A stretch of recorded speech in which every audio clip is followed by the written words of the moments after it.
नाम जाप का क्या महत्व है? जो भक्त जन प्रतिदिन एक माला यानी 108 मंत्र जाप भी नहीं कर पाते, उनके लिए सतगुरु देव जी ने बताया सहज उपाय।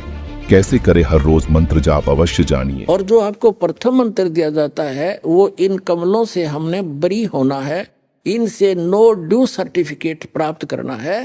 तो इन मंत्र के जाप जो दास ने आपको बताए हैं, एक दिन में 108 मंत्र, कोई घने नहीं होते, करके देखियो। तो कई भागों में कर ले, एक बार नहीं कर सके 10 कभी कर ले, 20 कभी कर ले, फिर 20 कर ले, यानी 3 भागों में कर ले, 4 में कर ले। लेकिन एक बार अभ्यास पड़ा फिर तो आप पढ़े ना जा, कई कई माला फेर दोगे। तो जितना करोगे उतना ही अच्छा है। नहीं, एक माला में आपका खूब काम चल जाएगा। और फिर ये सतनाम का जाप 2 अक्षर का।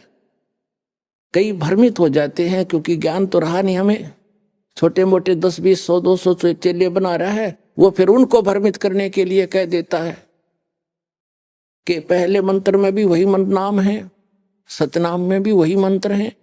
ये क्या मंत्र मेरे से यही मिलते हुए कर रहा है एक बकवाद। अरे भले आदमी, यदि तू ही ऐसा गुणी होता तो यहाँ आने की क्या जरूरत थी तुझे।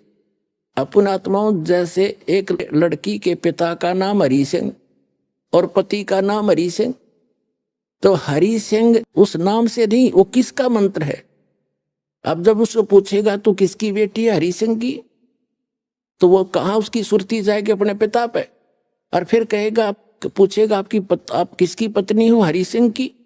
वो हरि सिंह कौन और वो हरि सिंह कौन, नाम एक है लेकिन वो व्यक्ति 2 हैं, और उनके गुण और उनके नाते में भी अंतर है। इसी प्रकार जो मंत्र आपको दिए जाते हैं, दास जो मंत्र दे उसने ब्लाइंड फेथ करके करके देखो, ये प्रमाणित है। सब महापुरुषों ने जिनको मोक्ष प्राप्त हुआ उन्होंने भी यही जाप किया, ये आपके रूबरू कई बार कर लिया, रह कर और भी करते रहेंगे आपको दृढ़ विश्वास कराने के लिए। तो इससे क्या हो गया कि उस सच्चिदानंद घन ब्रह्म परम अक्षर ब्रह्म के पाने का ओम तत्सत, ये 3 मंत्र के जाप का निर्देश है, नथिंग एल्स। निर्देश का अर्थ है डायरेक्शन, अग्रम मग्रम नहीं, विकल्प नहीं इसका, फिर कोई और मंत्र नहीं है। कबीर परमेश्वर जी की असीम रजा से पुण्यात्माओं, आप ये सत्यनारायण कथा सुनने के लिए उपस्थित हुए। अभी तक हमने जिन भी भगवानों को सत्यनारायण मान करके साधनाएं की, वो हमारी अबोधता थी, हमें ज्ञान ठीक से नहीं मिला था। हम श्री विष्णु जी को सत्यनारायण मानकर उनकी कथा सुना करते थे। सत्यनारायण का अर्थ है, सत्य माने अविनाशी, नारायण माने यानी भगवान परमात्मा जो जल के ऊपर विराजमान होने वाला। नार माने जल, आयन माने उस पर आकर के विराजमान होने वाला, उसको नारायण कहते हैं। तो सत्य माने अविनाशी, नारायण माने परमात्मा, वो भगवान जो जल के ऊपर आकर विराजमान होता है, वहां निवास करता है। तो श्री विष्णु जी सतोगुण भगवान हैं, ये नासवान हैं। श्री देवी पुराण सचित्र मोटा टाइप, गीता प्रेस गोरखपुर से प्रकाशित के 123 पृष्ठ पर,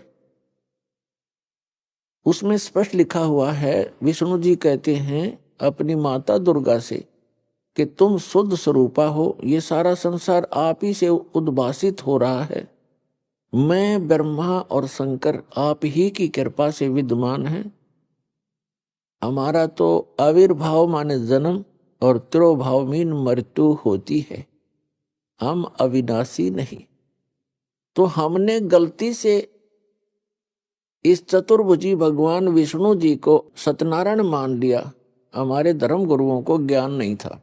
अब सत्यनारायण अविनाशी भगवान कौन है? सत्य साहिब कहो, सत्यनारायण कहो, परम अक्षर ब्रह्म कहो, ये कौन है? ये असंख्य ब्रह्मांड का रचनेहारा और संचालक,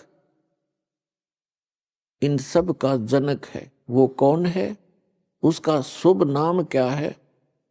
उनका शुभ नाम है बंदी छोड़ कबीर साहेब। कबीर परमेश्वर, सत कबीर यानी सत साहेब।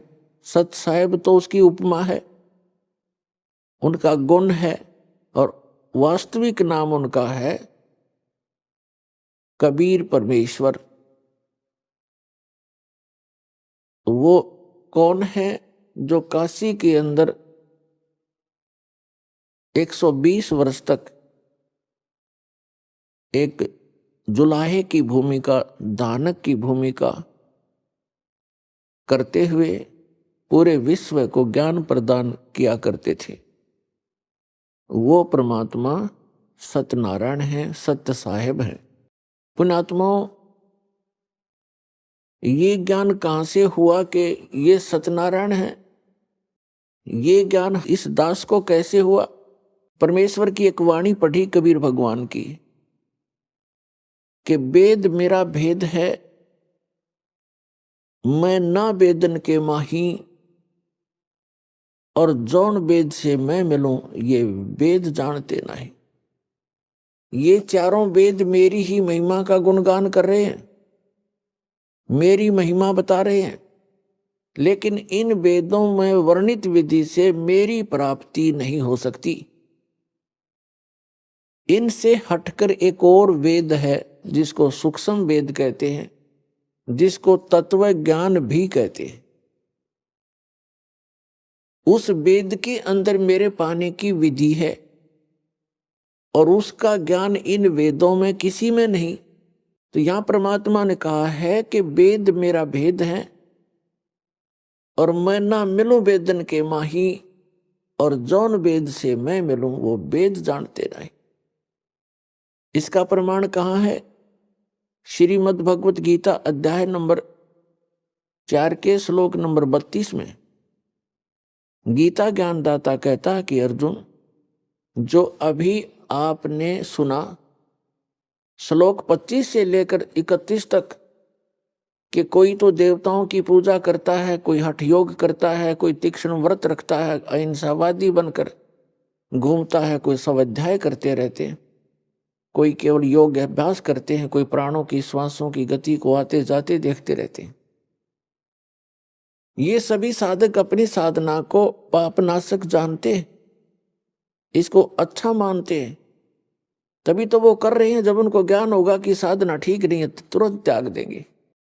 और चौथे अध्याय के 32वें श्लोक में बताया है कि उस परमेश्वर ने, सच्चिदानंद घन ब्रह्म ने अपने मुख कमल से तत्व ज्ञान बोलकर सुनाया है। वो सच्चिदानंद घन ब्रह्म की वाणी है, वो तत्व ज्ञान है। उसके अंदर ये यज्ञों की जानकारी, यज्ञ माने धार्मिक अनुष्ठानों की जानकारी विस्तार के साथ की गई है, वो तत्व ज्ञान है। उसको जानने से फिर सभी पापों से मुक्त हो जाता है प्राणी। चौथे अध्याय के 34वें श्लोक में कहा कि उस तत्व ज्ञान को तू तत्वदर्शी संतों के पास जाकर समझ। उनको दंडवत प्रणाम करने से, कपट छोड़कर नम्रतापूर्वक सरलतापूर्वक प्रसन्न करने से वे तत्वदर्शी संत तुझे उस तत्व ज्ञान का उपदेश करेंगे। अब श्रीमद् भगवत गीता जो है वेदों का सारांश है, चारों वेदों का, और बहुत ही निर्णायक ज्ञान है श्रीमद् भगवत गीता के अंदर। अब यजुर्वेद अध्याय नंबर 40 के मंत्र 10 से लेकर 13 में एक विशेष ज्ञान दिया है। वेद ज्ञान दाता कौन है? यही जो गीता ज्ञान दाता है। वेद में कहा है कि कोई तो परमात्मा को संभवात माने जन्म लेने वाला अवतार रूप में मानता है, जैसे श्री राम, श्री कृष्ण या अन्य 9-24 जो अवतार माने जाते हैं, ऐसे मानता है। कोई कहता वो जन्म लेता ही नहीं, असंभवात है।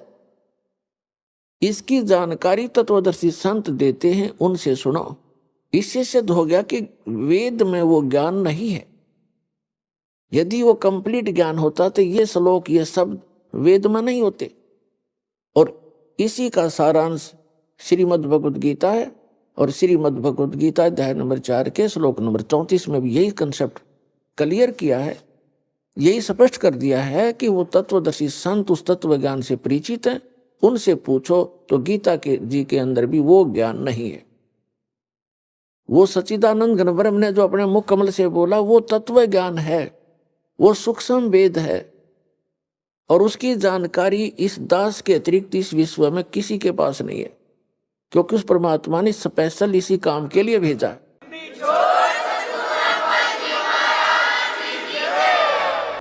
सत साहिब जी और वीडियो देखने के लिए चैनल को सब्सक्राइब और वीडियो को लाइक, कमेंट, शेयर जरूर करें। हमारे ऑफिशियल यूट्यूब चैनल पर विजिट करने के लिए यूट्यूब पर सर्च करें संत रामपाल जी महाराज व सतलोक आश्रम। धन्यवाद।